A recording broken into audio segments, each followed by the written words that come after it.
اللہ تعالیٰ تمام مخلوق سے بے نیاز ہے،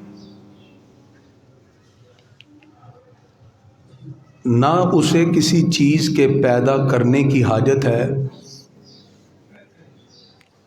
اور نہ ہی وہ نظام دنیا کو باقی رکھنے کے لیے کسی کا محتاج ہے۔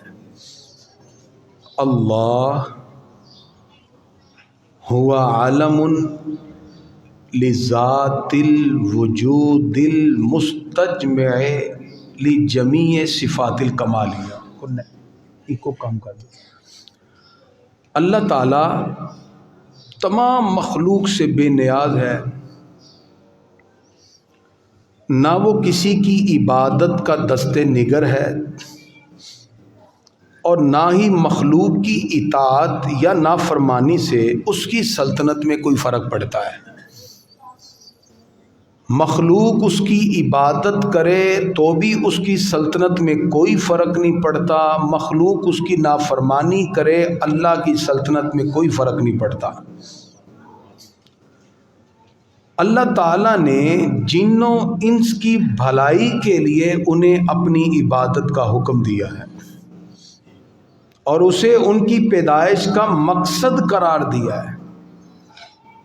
اللہ تعالیٰ نے ہمیں کیوں پیدا کیا، اس کا جواب سورہ الذاریات آیت نمبر 56 میں فرمایا، وَمَا خَلَقْتُ الْجِنَّ وَالْإِنسَ إِلَّا لِيَعْبُدُونَ، فرمایا میں نے جن اور انسان اس لیے بنائے کہ وہ میری عبادت کریں۔ تو انسان کی تخلیق کا اور اس کے پیدا کرنے کا مقصد کیا ہے جی؟ اللہ کی عبادت کرنا۔ عبادت کسی مہینے دن کے ساتھ مخصوص نہیں ہے کہ فلاں دن فلاں جو ہے مہینے عبادت کی جائے گی۔ اللہ تعالیٰ جب بندہ اس کی بندگی میں آگے بڑھتا ہے تو اس کے اعزازات اور اس کی عظمت میں بھی اللہ اضافہ فرما دیتا ہے۔ بندے کو ہر لمحہ بندہ بن کر ہی رہنا چاہیے، لیکن اللہ نے کچھ اوقات، کچھ دن، کچھ مہینے ایسے عطا کیے جن اوقات کو اللہ تعالیٰ نے خصوصی فضیلت عطا فرمائی ہے۔ ان میں بندگی کا لطف دیگر لمحات سے بڑھ جاتا ہے اور اللہ تعالیٰ اس میں اجر و ثواب میں بھی اضافہ فرما دیتا ہے۔ ان میں سے ایک بابرکت مہینہ رمضان المبارک کا ہے۔ رمضان المبارک میں اللہ تعالیٰ بندوں پر خصوصی عطائیں اس طرح نچھاور کرتا ہے کہ اس ماہ مبارک میں اللہ تعالیٰ نے اپنا کلام قرآن مجید نازل فرمانے کے لیے اسی مہینے کا انتخاب فرمایا۔ یہ مہینہ مسلمانوں کے لیے، دلوں کے لیے سکون کا سبب ہے۔ اس میں روزے دار روزہ رکھ کے اللہ کا قرب خاص پا لیتے ہیں۔ یہ مہینہ قرآن سے محبت کرنے والوں کے لیے فصل ربیع ہے اور یہ مہینہ عبادت گزاروں کے لیے موسم بہار ہے، گناہ گاروں کے لیے مغفرت اور گناہوں سے معافی کا ذریعہ بنتا ہے اور نیک لوگوں کے لیے بلندی درجات کا سبب بن جاتا ہے۔ اس مہینے میں موسلا دار بارشیں ہوتی ہیں رحمت الہی کی، جنت کے دروازے کھول دیے جاتے ہیں، جہنم کے دروازے بند کر دیے جاتے ہیں، شیطان قید ہوتا ہے، گویا کہ رمضان میں پورا ماحول ہی نور علی نور بن جاتا ہے۔ چند دنوں بعد یہ مہینہ آنے والا ہے۔ اس ماہ کے آغاز سے ہی ہمیں اس میں عبادت، ریاضت، قرب الہی پانے کے لیے خاص طور پہ شیڈول اور جدول کو تیار کرنا چاہیے تاکہ ہم اللہ کی رحمتوں کو خاص طور پہ حاصل کر سکیں۔ جب اللہ تعالیٰ کی طرف سے نعمت ملے تو دل میں خوشی کے دو طرح کے جذبات پیدا ہوتے ہیں، ایک ناپسندیدہ، ایک پسندیدہ۔ ناپسندیدہ خوشی تو یہ ہوتی ہے کہ بندے کو نعمت ملے، اللہ کی طرف سے کوئی انعام ملے تو وہ اس پر اتنا خوش ہو کہ وہ اپنی خوشیوں میں اس نعمت عطا کرنے والے کو ہی بھول جائے، اسے رب یاد ہی نہ رہے، وہ خوشیوں میں اتنا مگن ہوا کہ ناجائز کام بھی اپنی خوشی میں شامل کر لیے، دوسروں کو کمتر سمجھنے لگا، اس کی کار، کوٹھی، مکان، دولت، پیسہ، یہ چیز اس میں یہ رعونت پیدا کر دیتی ہے کہ میرے پاس یہ چیزیں ہیں، وہ باقیوں کو حقیر سمجھنے لگ جائے، وہ اپنی خوشیوں میں صرف چند ان لوگوں کو شامل کرے جس کے حوالے سے اس کے نزدیک یہ ہے کہ یہ لوگ ایک وقار اور مقام رکھتے ہیں، اگرچہ وہ دنیا میں عزت رکھتے ہوں لیکن اس کا کوئی مقام، کوئی وقار اللہ کی بارگاہ میں نہ ہو۔ لیکن دنیا دار لوگ اس طرح خوشیوں کو سیلیبریٹ کرتے ہیں، یہ ناپسندیدہ خوشی ہے کہ جس میں خوشیاں تو ہوں لیکن ان نعمت کے عطا کرنے والے پروردگار کی مخالفت بھی ہو۔ اور دوسری خوشی یہ ہے کہ جب اللہ نعمتوں سے نوازے تو ان نعمتوں کے عطا کرنے والے رب کریم کی طرف بندہ متوجہ ہو جائے، وہ خوشیاں اس انداز میں منائے کہ اس کا پروردگار اس پہ راضی ہو جائے۔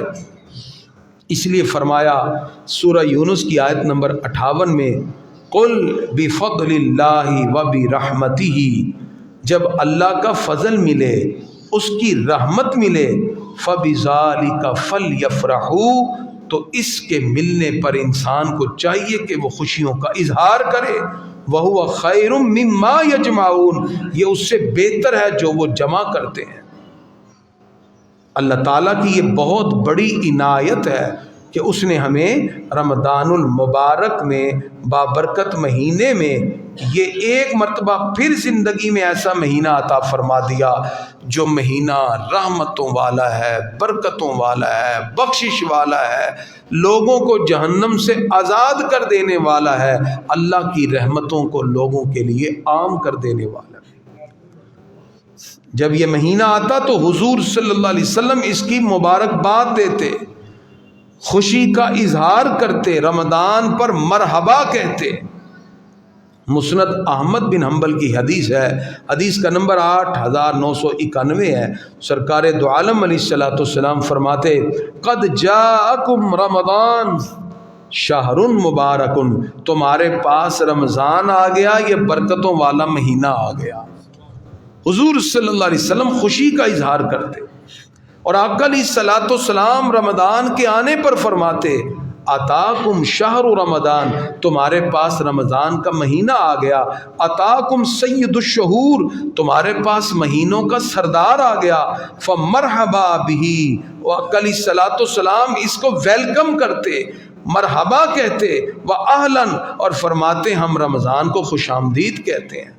فمرحبا بہ واہلاً، حضور صلی اللہ علیہ وسلم کا رمضان کو ویلکم کرنا، رمضان کو مرحبا کہنا، رمضان کو خوش آمدید کہنا، یہ اس بات کی دلیل ہے کہ حضور اکرم صلی اللہ تعالی علیہ وسلم رمضان کے آنے پر خود بھی خوشیوں کو سیلیبریٹ کرتے اور صحابہ کرام کے سامنے بھی رمضان کے آنے کی خوشیوں کا اظہار فرماتے۔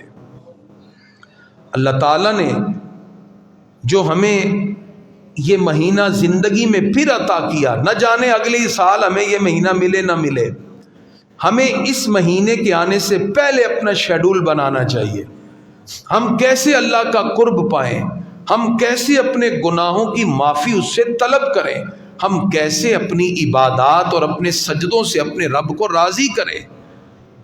اس میں سب سے بنیادی فیکٹر کیا ہے؟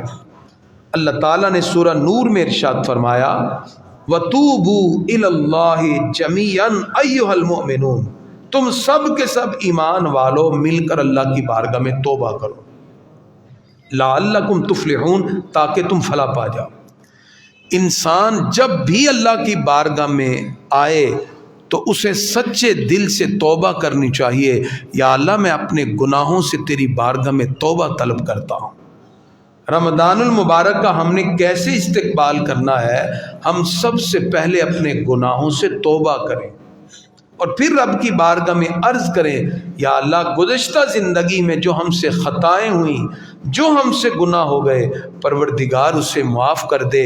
اس ماہ رمضان کی برکت سے ہمیں اطاعت کی توفیق دے، ہمارے سجدوں میں لذت پیدا فرما، ہماری عبادت میں خشوع خضوع پیدا فرما، ہم تیری رضا کے لیے اپنا سر جھکائیں، ہم روزہ رکھیں تو صرف تیری خوشنودی کے لیے۔ جب آپ اللہ کی رضا اور خوشنودی کو دل میں بسا کے سجدہ ریز ہوں گے، اللہ بھی اپنے رحمتوں کو آپ کے دل کی طرف منتقل فرما دے گا۔ اس لیے اس ماہ مبارک کو جب ہم نے آغاز کرنا ہے تو رب کی رحمتوں سے اور اس کی بخششوں سے سوال کرتے ہوئے۔ پہلے بڑے اچھے دور ہوتے، رمضان المبارک آتا تو لوگ اس کی باقاعدہ طور پہ تیاری کرتے کہ رمضان آ رہا ہے، علماء کرام سے مسائل پوچھنا شروع ہو جاتے کہ تراویح کی کتنی رکعات ہیں، نماز کیسے ادا کی جائے، روزوں کے معاملات کیا ہیں، روزہ کس کس پہ فرض ہوتا ہے، اس کے لیے افطاری کے احکام کیا ہیں، سحری کے احکام کیا ہیں، نماز کے حوالے سے سوالات شروع ہوتے، گھروں میں سحری افطاری کی تیاریاں شروع ہو جاتی۔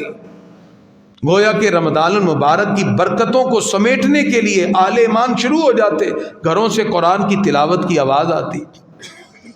اب رمضان آ بھی جائے تو روٹین میں فرق ہی نہیں پڑتا، وہی دنیا داری کے معاملات میں پڑے ہیں، وہی رمضان گزر بھی گیا، نہ آنے کا پتہ چلا نہ جانے کا پتہ چلا۔ اگر زندگی ایسے گزر رہی ہے تو سمجھ جائیے آپ کے دل پہ غفلت کا پردہ پڑ گیا ہے۔ اس غفلت کے پردے کو ہم نے دور کرنا ہے۔ جب انسان اللہ رب العزت کی ملنے والی عنایات پر بھی اس کی بارگاہ میں نہیں جھک رہا، اس کے دل میں خدا کا خوف پیدا نہیں ہو رہا، اس کے دل میں اللہ کی رحمتوں کا منتقل ہونا، اس کے اسباب اگر ختم ہو گئے، وہ سمجھ جائے کہ اس کے دل پہ غفلت کا پردہ پڑا ہے۔ اور یہ غفلت کا پردہ دور ہوگا جب وہ اللہ کی بارگاہ میں کہے گا، یا اللہ میں تیری بارگاہ میں سچی توبہ کرتا ہوں۔ ادھر وہ توبہ کرتا ہے، ادھر اللہ اس کے دل کے غفلت کے پردے ہٹا کر اپنی نورانیت اس کے دل میں پیدا فرما دیتا ہے۔ اس لیے سچی توبہ کیجئے۔ یہ جمعہ ہمیں اللہ نے دیا ہی اس لیے۔ آج ہم اجتماعی طور پر جب دعا کریں جمعے کی نماز کے بعد تو سب لوگ دل کی عطا گہرائیوں سے دعا کریں، یا اللہ میری گزشتہ زندگیوں کے گناہوں کو معاف کر دے اور آئندہ مجھے نیکی کی طرف بڑھنے کی توفیق دے دے۔ یاد رکھیے توفیق اللہ نے دینی ہے۔ اگر آپ یہ سمجھے کہ میں خود آ گیا ہوں مسجد میں، سوال ہی نہیں پیدا ہوتا۔ اگر آپ سمجھتے میں خود اللہ کی بارگاہ میں نماز پڑھنے لگا ہوں، سوال ہی نہیں پیدا ہوتا۔ اس رب نے توفیق دی ہے تو اس کے گھر میں آئے ہیں، وہ توفیق دیتا ہے تو سر سجدوں میں جاتے ہیں، وہ توفیق چھین لے تو بہت سے لوگ جو قریب بھی ہوں مساجد کے وہ نہیں آتے، اس لیے کہ اللہ نے ان کو عبادت کی توفیق دی ہی نہیں ہے۔ اس لیے ہمیشہ اللہ سے توفیق مانگا کریں کہ یا اللہ ہم تیری توفیق سے تیری بارگاہ میں جھکنے کا عزم صمیم رکھتے ہیں، یا اللہ ہم ارادہ رکھتے ہیں۔ اور جب دل میں انسان کی یہ خشیت ہوگی، دل کے اندر آپ کے یہ جذبات ہوں گے، اللہ تعالیٰ بھی پھر نیکی کی ہدایت عطا فرما دیتا ہے۔ گرامی حضرات، اس ماہ مبارک میں حضور اکرم صلی اللہ تعالی علیہ وسلم جب یہ مہینہ شروع ہوتا تو آقا علیہ الصلوۃ والسلام نے ایک مرتبہ فرمایا، سبحان اللہ ما تستقبلون وما ذا یستقبلکم۔ فرمایا سبحان اللہ، تم جانتے ہو تم کس کا استقبال کر رہے ہو اور تمہارا کون استقبال کر رہا ہے۔ یعنی ہم کس کا استقبال کر رہے ہیں اور ہمارا استقبال کون کر رہا ہے، ہم کسے ویلکم کر رہے ہیں اور ہمیں کون ویلکم کر رہا ہے۔ حضور صلی اللہ علیہ وسلم نے صحابہ سے پوچھا، جانتے ہو تم کسے ویلکم کر رہے ہو اور تمہیں کون ویلکم کر رہا ہے؟ فاروق اعظم نے پوچھا، میرے ماں باپ آپ پہ قربان، پیارے آقا کیا کوئی وحی اتری ہے کہ جس کے بارے میں آپ کہہ رہے ہیں کہ تم کس کا استقبال کر رہے ہو، یا کوئی دشمن ہمارے اوپر اٹیک کرنے والا ہے کہ جس کا ہم استقبال کر رہے ہیں، یا وہ دشمن ہماری طرف آئے گا؟ حضور صلی اللہ علیہ وسلم فرماتے نہیں، لا ولکن شہر رمضان، فرمایا ایسی بات نہیں، اصل میں رمضان کی آمد ہے۔ رمضان کا مہینہ آنے والا ہے، یغفر اللہ فی اول لیلۃ لکل اہل ہذہ القبلہ، فرمایا اس کی پہلی رات ہی اللہ تعالیٰ سارے مسلمانوں کی مغفرت فرما دیتا ہے، پہلی رات ہی بخشش کا پروانہ۔ میں نے ایک بندے سے کہا پچھلے دن، یار روزے نہیں رکھ رہا، کہتے کریمی صاحب پہلے جمعے تو روزے شروع کراں گا۔ میں کہا پہلی رات تو بخشش کے پروانے جاری ہو گئے، تو جمعے کا انتظار کر رہا ہے؟ بعض لوگوں کی مینٹیلٹی یہ بن چکی ہے ہم 2 دن بعد روزے شروع کریں گے۔ اللہ کے بندو، جیسے ہی چاند نظر آئے ایک بھی تراویح مس نہ ہو، فوراً رب کی بارگاہ میں آ جائیں، اللہ پہلی رات ہی مسلمانوں کے لیے بخشش کے پروانے جاری فرما دیتا ہے۔ یہ ہے حضور صلی اللہ علیہ وسلم کی امت کا خاصہ۔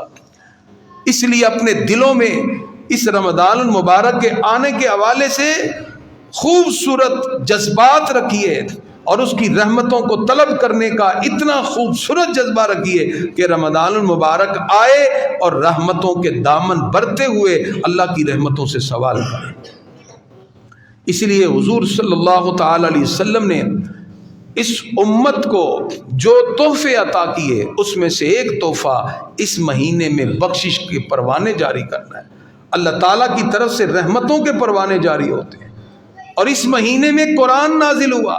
پروردگار نے فرمایا سورہ البقرہ آیت نمبر 185، شہر رمضان الذی انزل فیہ القرآن، فرمایا رمضان کا مہینہ وہ ہے جس میں قرآن نازل کیا گیا، ھدی للناس، اس میں لوگوں کے لیے ہدایت ہے، وبینات من الہدی والفرقان، اس میں رہنمائی ہے اور فیصلے کی روشن باتیں ہیں۔ اللہ تعالیٰ نے اس مہینے کے اندر ہمارے لیے راستے بتا دیے، ہدایت کے راستے بتا دیے، اور بتایا صراط مستقیم پروردگار تمہیں اس طرح عطا فرمائے گا۔ اس مہینے کا جدول بنائیے، شیڈول بنائیے، اس کا ایک ایک منٹ آپ کے لیے بڑا اہم ہونا چاہیے۔ گرامی کے حضرات، اس مہینے آپ کو عبادات سے روکنے والا کون ہے؟ آپ کی نیگیٹو فورسز۔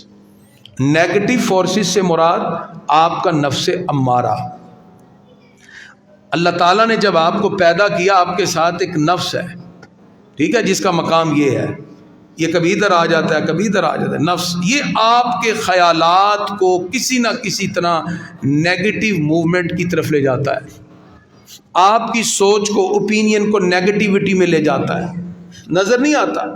یہ 100 شیطانوں پر بھی باری ہے، اعوذ باللہ پڑھیں شیطان بھاگ جاتا ہے، یہ یہیں بیٹھا ہوا ہے۔ رمضان آئے گا شیطان قید ہو جائے گا، یہ یہیں بیٹھا ہوا ہے، یہ نہیں جاتا۔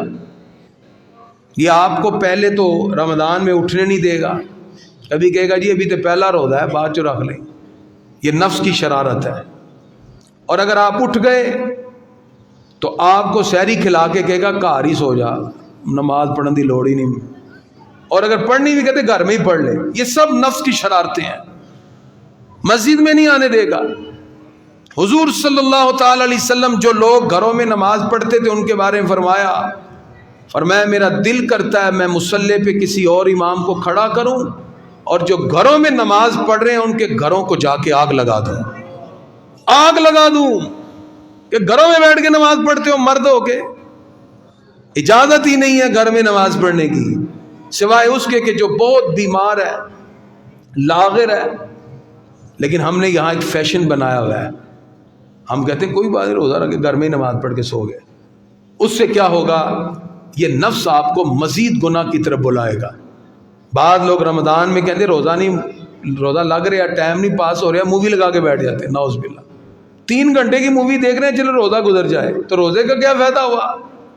روزہ تو آپ کی آنکھوں کا بھی روزہ ہے، آپ کے کانوں کا بھی روزہ ہے، آپ کے ہاتھوں کا بھی روزہ ہے، آپ کے پاؤں کا بھی روزہ ہے۔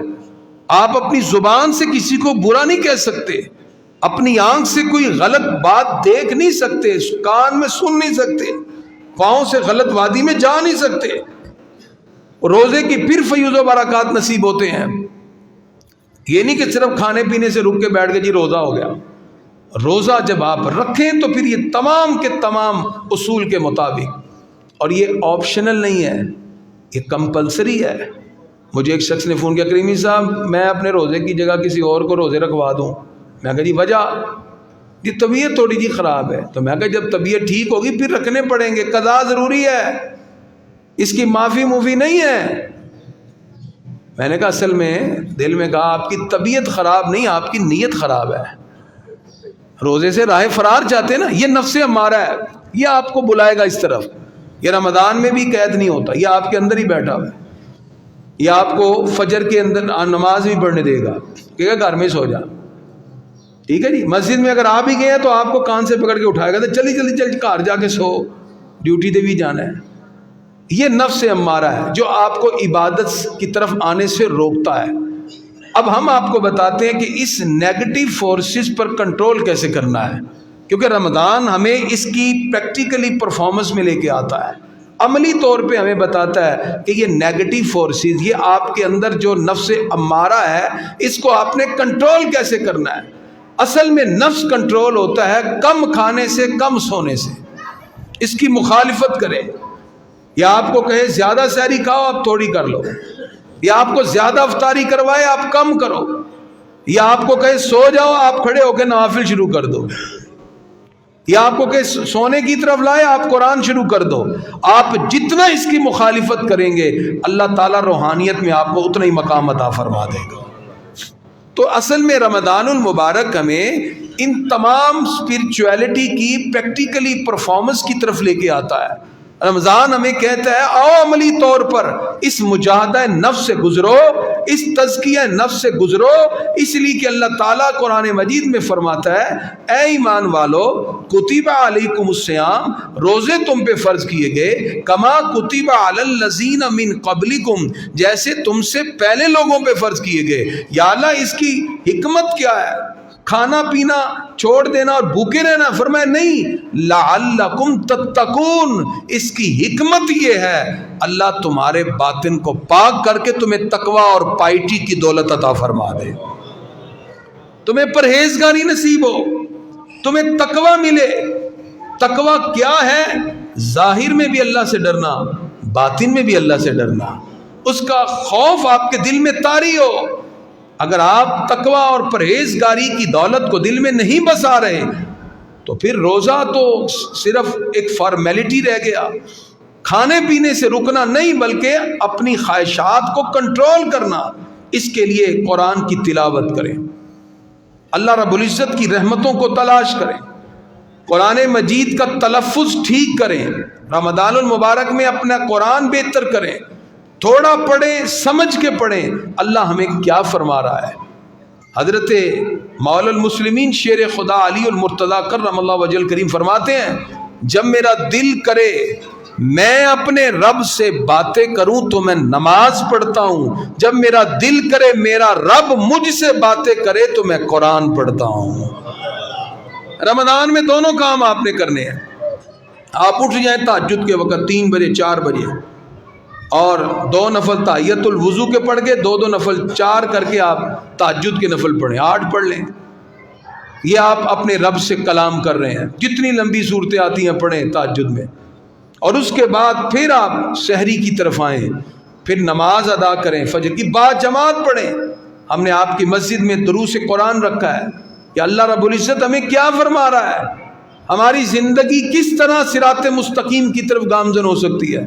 وہ چھوٹی چھوٹی نشستیں ہیں، اذان کے بعد 15 منٹ کی تقریباً، نماز کے بعد بھی تقریباً 15 منٹ کی، اس میں آپ کو بہت کچھ سیکھنے کے لیے، لرننگ کے لیے آپ کو بہت کچھ ملے گا.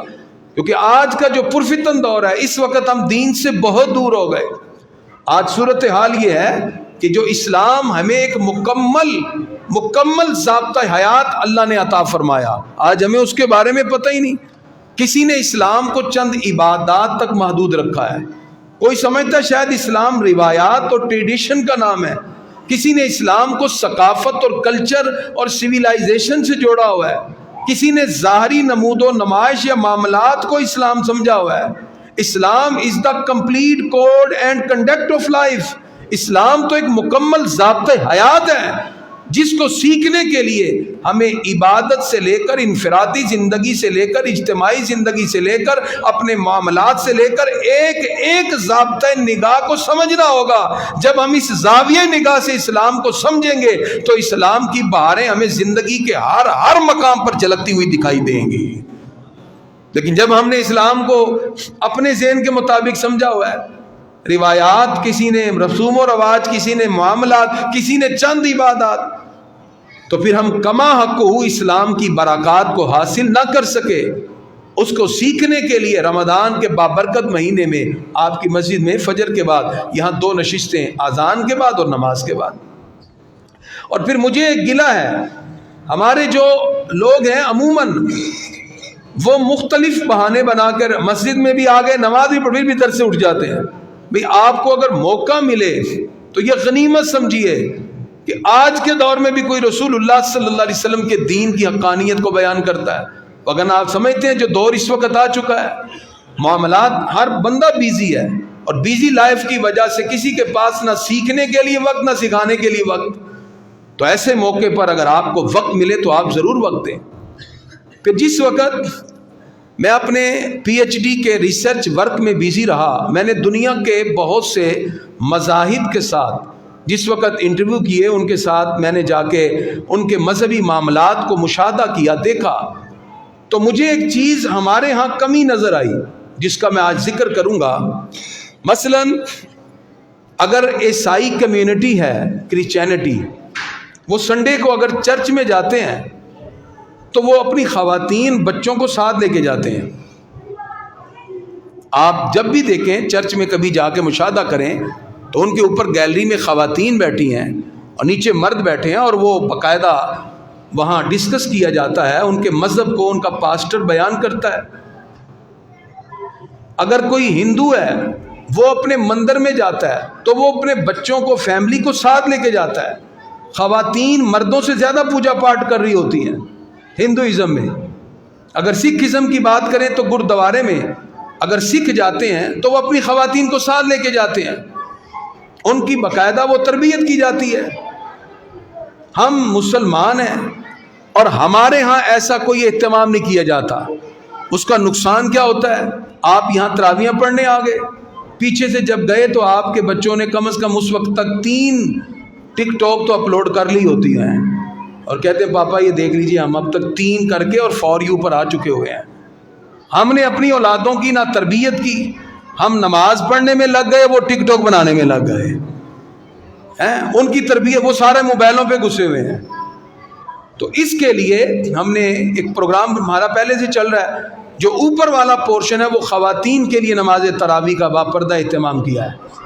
تو آپ نے اب اکیلے نہیں آنا، آپ فیملی کے ساتھ آئیں، تاکہ تربیت کا جو ایلیمنٹ ہے، جو عبادات کا تصور ہے، وہ صرف مردوں کے لیے نہیں ہے۔ اب جب تربیت نہیں ہوگی تو پھر کیا ہوگا؟ جو معاشرے میں آپ دیکھ رہے ہیں، 8 مارچ کو جو فیمنزم کی ریلی نکل رہی ہے وہ کیا ہے؟ آج کالجز، یونیورسٹی میں جو حد سے زیادہ لوگ بڑھ گئے، اپنی باؤنڈری لائن کراس کر بیٹھے، اس کی وجہ عدم تربیت ہے۔ تو آپ نے اس کے لیے ہم نے الگ سے جگہ رکھی ہے، 16 نمبر گلی میں دروازہ ہے، وہاں سے خواتین اوپر جائیں، اور اوپر بالکل باپردہ اہتمام، وہ اپنی نماز تراویح با جماعت ادھر ادا کریں نماز کے ساتھ، اور مرد حضرات نیچے۔ اس سے کیا ہوگا؟ ان کے اندر بھی ایک اجتماعیت اور تربیت کا جو خوبصورت ایلیمنٹ ہے وہ بھی جھلکنا شروع ہو جائے گا۔ اور اس کے ساتھ ساتھ ہم نے ایک اور پروگرام بنایا، ہر جمعے کو صبح 9:30 سے 11:30 اوپر جو مدرسہ ضیاء القرآن ہے، وہ چونکہ اوپر وہاں مردوں کی کوئی جو ہے داخلہ نہیں ہے، وہاں خواتین کے لیے ہم نے ہر جمعے کو رمضان المبارک میں پروگرام رکھا ہے، جس میں ان کی تربیت کا اہتمام ہوگا، ان کو بتایا جائے گا دینی مسائل کیا ہیں، ایک عورت کی ذمہ داری کیا ہے، اسلام اسے کیا سکھاتا ہے۔ اس کو حیا کا پردہ اس لیے دیا گیا کہ چادر چادواری کے تقدس میں وہ رشتوں کے تقدس سے جڑتی جائے۔ تو اس کے لیے ہم نے ہر جمعے کو رمضان المبارک کے صبح 9:30 سے 11:30 ان کے لیے خواتین اجتماع رکھا ہے۔ آپ اس میں خواتین کو بھیجیے۔ اسی طرح عشاء کے ٹائم جب آپ آئیں تراویحاں پڑھنے، آپ اپنی فیملی کو ساتھ لیں، وہ اوپر تراویحاں پڑھیں، تاکہ تربیت کا جو ہمارے ہاں معاملہ ختم ہوتا گیا، جس کا نقصان یہ ہوا کہ جس نے سب سے پہلے تربیت دینی تھی ماں، وہ خود ہی جب تربیت یافتہ نہیں ہے، اولاد نے کیا تربیت حاصل کرنی ہے؟ آپ ذہن میں رکھیے 90% اولاد کہنے سے نہیں دیکھنے سے سیکھتی ہے۔ آپ کہیں جی کہہ دو بھی پاپا گھر میں نہیں ہے، جھوٹ بولا ہے، تو بچے کو اب کہنا نہیں پڑے گا، وہ کہے گا جی جب ابو جھوٹ بولنے ہیں تو مجھے بھی جھوٹ بولنے دیں، وہ خود جھوٹ بولے گا کیونکہ اس نے آپ کے عمل سے سیکھا ہے۔ جس وقت ہم اپنا عمل ہی نیگیٹو رکھتے ہیں اپنی اولاد کے سامنے، ہم پھر توقع یہ رکھتے ہیں کہ اولاد سے ہمیں اچھے اثرات ملے، سوال ہی نہیں پیدا ہوتا۔ اس کے لیے رول ماڈل پہلے ہمیں خود اپنے آپ کو بنانا ہے اور بننا ہے۔ تو رمضان المبارک میں ہمارے ہاں الحمدللہ جو سلسلہ ہم اذان کے بعد جو درس ہے وہ فقہی اعتبار سے ہوگا، نماز کے بعد ہوگا، وہ ہمارے جو فیملیز کے جو سوشل کے پرابلمز ہیں ان پر ہوگا، اور نماز تراویح کے بعد مختصر سی نشست میں جتنا قرآن پڑھا جائے گا اسی کا دورہ قرآن ہم پڑھائیں گے کہ ہم نے کیا نماز تراویح میں پڑھا ہے، اللہ کیا ہمیں فرما رہا ہے، کہ خالی ہم پڑھی جائیں یعلمون تعلمون ہوا کیا ہے، ابھی ہمیں پتہ ہی کوئی نہیں ہے جی، تراویح پڑھ گیا ہے جی۔ ہم اس میں بتائیں گے آج ہم نے اتنی آیتیں پڑھی، اللہ تعالیٰ نے اس میں یہ ہمیں فرمایا ہے۔ تو اس طرح پورے رمضان میں الحمد سے والناس تک قرآن بھی مکمل ہوگا اور آپ کو پتہ بھی چل جائے گا اللہ تعالیٰ ہمیں یہ ارشاد فرما رہا ہے، پروردگار ہم سے یہ چاہتا ہے۔ تو ہم دیکھیں اب مصروفیات میں سے وقت نکال رہے ہیں نا، یہ سارے پلان تیار کر لیے، آپ کی اس مسجد میں انشاءاللہ 100 سے زیادہ درس قرآن ہونے، 100 سے زیادہ، 100 سے زیادہ، تو آپ بھی اس کے لیے وقت نکالیں، ابھی سے پلان کیجئے، اپنے بچوں کو ساتھ لائیں جن کی تربیت کی ضرورت ہے، اور بعد جماعت فجر کی نماز پڑھیں، اس کے بعد درس میں شامل ہوں، نماز تراویح میں شامل ہوں۔ آپ کا نفس آپ کو کہے گا تھک جاؤ گے اور نیند آ جائے گی، یہ آپ کو جو مرضی کہے نفس، آپ کے تجھے تو کاٹ کے میں نے پھینکنا ہے، آج تو میں نے ساری تراویحیں 20 کی 20 پڑھنی ہے، اور تیری نفس کو کاٹ کے اللہ رب العزت کی رحمتوں کو تلاش کرنا ہے۔ یہ نفس کیا ہے؟ نفس امارہ، ٹھیک ہے نا، یہ انسان کو ہمیشہ گناہ کی طرف بلاتا ہے۔ حضور صلی اللہ علیہ وسلم جس وقت جہاد سے واپس آئے تو صحابہ کرام سے کہا لقد رجعنا من الجہاد الاصغر الى الجہاد الاکبر، صحابہ ہم چھوٹے جہاد سے بڑے جہاد کی طرف آ رہے ہیں۔ صحابہ بڑے پریشان ہوئے کہ تلواروں کے ساتھ لڑ کے آ رہے ہیں، فرمایا چھوٹا جہاد تو بڑا جہاد کیا ہے؟ فرمایا یہ جو نفس تیرے اندر بیٹھا ہے نا، اس کی مخالفت کرنا یہ جہاد اکبر ہے۔ وہ لڑائی تو چند گھنٹے کی تھی، چند دن کی تھی، یہ ہر منٹ کی لڑائی ہے، اس نے تمہیں گناہ کی طرف مبتلا کرنا ہی کرنا ہے۔ اب جس طرح یہ تمہیں آسائش کی طرف بلائے تم اس کی مخالفت کرو، جب نفس امارہ کی مخالفت ہوگی تو اللہ تعالیٰ کی بارگاہ کا قرب آپ کو ملنا شروع ہو جائے گا۔ اس لیے اللہ تعالیٰ قرآن مجید فرماتا ہے ان النفس لامارۃ بالسوء، نفس امارہ تمہیں گناہ کی طرف ضرور بلائے گا۔ تو گرامی قدرات، ماہ رمضان المبارک کی آمد ہے۔ آج کی ساری گفتگو کا نچوڑ یہ ہے، ہمیں اس پاک مہینے میں اللہ رب العزت کی رحمتوں کو تلاش کرنے کے لیے اپنی اور اپنے اہل خانہ کی تربیت کرنی ہے۔ اپنے گھروں کے اندر ایک جگہ بنا لیجیے نماز کی، آپ نوافل سنتیں وہاں پڑھیں، فرض مسجد میں آ کے ادا کریں، تاکہ جب وہاں نفل پڑھیں گے، سنتیں پڑھیں گے، آپ کی اولاد بھی آپ کے ساتھ کھڑی ہو جائے گی۔ آپ تہجد کی نماز ادا کریں، نماز کے بعد فجر کے بعد جب ٹائم ختم ہو جائے 20 منٹ بعد آپ اشراق پڑھیں۔ آپ اپنی ڈیوٹی پہ جہاں بھی جائیں گھنٹے بعد 4 نفل پڑھ لیجئے، مغرب کے بعد 6 نفل اوابین کے پڑھ لیجئے، فرائض کے ساتھ نوافل پڑھتے جائیں، اللہ رب العزت کی رحمتوں کا حصول بھی ہوگا، ماہ رمضان المبارک کی برکات بھی نصیب ہوں گی، اللہ بھی راضی ہوگا، اور آپ کا کنٹرول آپ کے نفس پہ ہوگا، دل میں اللہ کی نورانیت کے جلوے پیدا ہوں گے۔ رمضان گزر جائے گا پھر بھی اللہ رب العزت کی رحمتوں کا غلبہ آپ کے دل پہ رہا، دنیا میں بھی کامیابی ہوگی اور آخرت میں بھی اللہ کی رحمتوں کا خصوصی نظارہ آپ اپنی آنکھوں سے کریں گے۔ دعا ہے رب قدوس کی بارگاہ میں یہ چھوٹی سی زندگی جو ہمیں ملی ہے، ہمیں اپنا مقصد حیات